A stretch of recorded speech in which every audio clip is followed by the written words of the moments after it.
राधे राधे दोस्तों, आइए हमारे चैनल अलौकिक श्रद्धा में आपका स्वागत है। आज हम इस वीडियो में जितिया व्रत की 3 कहानियाँ सुनेंगे जो परंपरागत रूप से सुनी जाती है।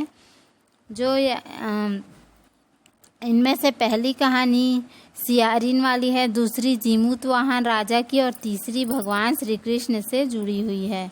तो आइए शुरू करते हैं। पहली कथा है चिल्हो सियारों की कथा। जीवित पुत्रिका व्रत में चिल्हो सियारों की एक कथा भी सुनी जाती है। संक्षेप में इस प्रकार है। एक वन में सेमर के पेड़ पर एक चील रहती थी। पास की एक झाड़ी में, क्षमा करें, झोपड़ी नहीं, झाड़ी में एक सियारिन भी रहती थी।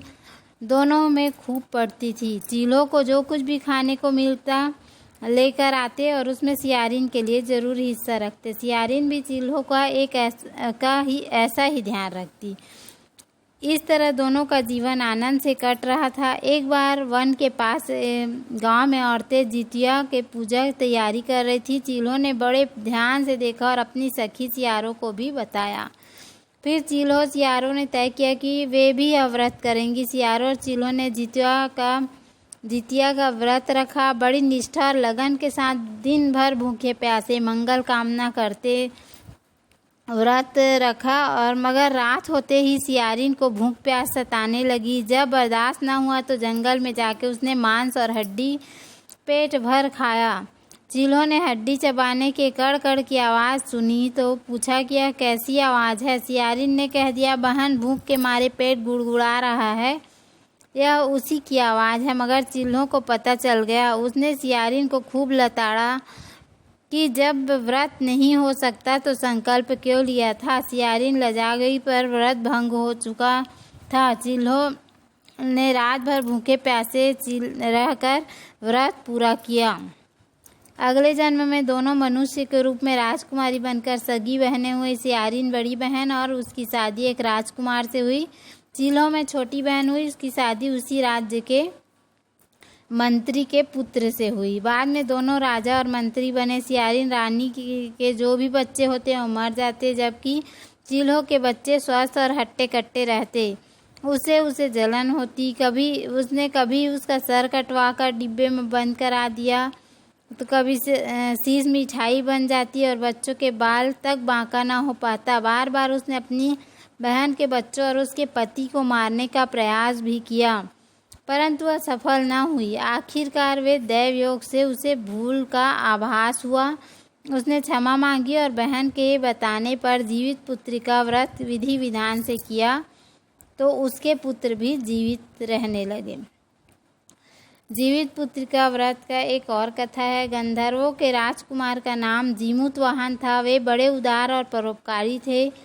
जीमूतवाहन के पिता ने वृद्धावस्था में वानप्रस्थ आश्रम में जाते समय इनको राज सिंहासन पर बैठाया, किंतु इनका मन राजपाट में नहीं लगता था। वह राज्य का भार अपने भाइयों पर छोड़कर स्वयं वन में पिता की सेवा करने चले गए। वन में ही जीमूतवाहन को मलयवती नामक राजकन्या से भेंट हुई और दोनों में प्रेम में हो गया। एक दिन जब वन में भ्रमण करते हुए जीमूतवाहन काफ़ी आगे चले गए, तब उन्हें एक वृद्धा विलाप करते हुए दिखी। पूछने पर वृद्धा ने रोते हुए बताया कि मैं नागवंश की स्त्री हूँ, मुझे एक ही पुत्र है। पक्षीराज गरुड़ के कोप से मुक्ति दिलाने के लिए नागों ने व्यवस्था की है कि वे गरुड़ को प्रतिदिन भक्षण हेतु एक युवा नाग सौंपते हैं। आज मेरे पुत्र शंखचूर्ण की बलि का दिन है। आज मेरे पुत्र के जीवन पर संकट है और थोड़ी देर बाद ही मैं पुत्र विहीन हो जाऊंगी। एक स्त्री के लिए इससे बड़ा दुख क्या होगा कि उससे के जीते जी उसका पुत्र ना रहे। जीमूतवाहन को यह सुनकर बड़ा दुख हुआ। उन्होंने उस वृद्धा को आश्वस्त करते हुए कहा, डरो मत, मैं तुम्हारे पुत्र के प्राणों की रक्षा करूंगा। आज उसके स्थान पर स्वयं मैं अपने आप को लाल कपड़े में ढककर वध्यशिला में लेटूंगा ताकि गरुड़ मुझे खा जाए, पर तुम्हारा पुत्र बच जाएगा। इतना कहकर जीमूतवाहन ने शंखचूड़ के हाथ में लाल कपड़ा ले लिया और उसे लपेट कर गरुड़ को बलि देने के लिए चुनी गई वध्यशिला पर लेट गए। नियत समय पर गरुड़ बड़े वेग से आए और वे लाल कपड़े में ढके जीमूतवाहन को पंजे में दबोच कर पहाड़ के शिखर पर जाकर बैठ गए। गरुड़ ने अपनी कठोर चोंच के प्रहार किया और जीमूतवाहन के शरीर से मांस का बड़ा हिस्सा नोच लिया। इसकी पीड़ा से जीमूतवाहन की आंखों से आंसू बह निकले और वह दर्द से कराहने लगा। अपने पंजे में जकड़े प्राणी की आंखों में से आंसू और मुंह से कराह सुनकर गरुड़ बड़े आश्चर्य में पड़ गए, क्योंकि ऐसा पहले कभी नहीं हुआ था। उन्होंने जीमूतवाहन से उनका परिचय पूछा। जीमूतवाहन ने सारा किस्सा कह सुनाया कि कैसे एक स्त्री के पुत्र की रक्षा के लिए वह अपने प्राण देने आए हैं। आप मुझे खाकर भूख शांत करें। गरुड़ उसकी बहादुरी और उसके दूसरे की प्राण रक्षा के लिए स्वयं बलिदान देने की हिम्मत से बहुत प्रभावित हुए। उन्हें स्वयं पर पछतावा होने लगा। सोचने लगे कि यह एक मनुष्य है जो दूसरे के पुत्र की रक्षा के लिए स्वयं की बलि दे रहा है, और एक मैं हूँ जो देवों के संरक्षण में हूँ किंतु दूसरों की संतान की बलि ले रहा हूँ। उन्होंने जीमूतवाहन को मुक्त कर दिया। गरुड़ ने कहा, हे उत्तम मनुष्य, मैं तुम्हारी भावना और त्याग से प्रसन्न हूँ। मैं तुम्हारे शरीर पर जो घाव किए हैं मैंने उसे ठीक कर देता हूँ। तुम अपनी प्रसन्नता के लिए मुझसे कोई वरदान मांग लो। राजा जीमूतवाहन ने कहा कि हे पक्षीराज, आप तो सर्व समर्थ हैं। यदि आप प्रसन्न हैं और वरदान देना चाहते हैं तो आप सर्पों को अपना आहार बनाना छोड़ दे। आपने अब तक जितने भी प्राण लिए हैं उन्हें जीवन प्रदान करे। गरुड़ ने सबको जीवन दान दे दिया और नागों की बलि न लेने का वरदान भी दिया। इस प्रकार जीमूतवाहन के साहस से नाग जाति की रक्षा हुई। गरुड़ ने कहा, तुम्हारी जैसी इच्छा वैसा ही होगा। हे राजा, जो स्त्री तुम्हारे इस बलिदान की कथा सुनेगा और विधि पूर्वक व्रत का पालन करेगा, उसकी संतान मृत्यु के मुख से भी निकल आएगी।